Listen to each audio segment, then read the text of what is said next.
Oh, well played.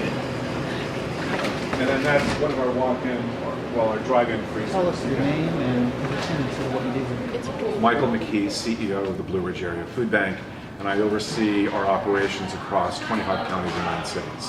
And how long have you been here and involved in this kind of work? I've worked at the food bank for about 4.5 years, about a year of that as CEO. Tell me what a typical day is like for you. A typical day is really focusing on how are we getting the food into the food bank and moving it out to the agencies we have who are serving people directly. And it's a big operation. It's much more complicated than it seems on the surface. We have to think about how to get the food, move it through the system, and then also how to acquire the support from the community that we need to pay for all the people and the trucks and the warehouses involved in maintenance.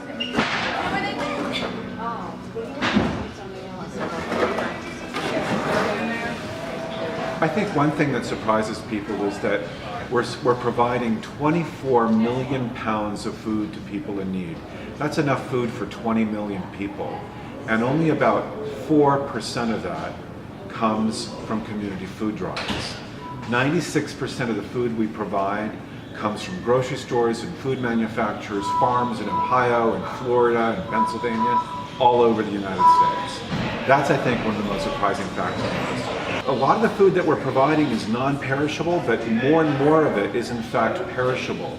Milk, produce, and we have to really change the way we're doing things to create the capacity to handle that. We're distributing almost 5 million pounds of produce this year, and lots of meat and dairy products.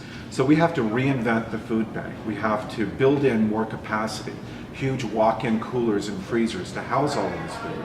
And we have to do that in our branches in Charlottesville, and we have to help our partner agencies do that. So a lot of what's up for us this next 6 months is overhauling our warehouses to provide more cold storage and do things differently.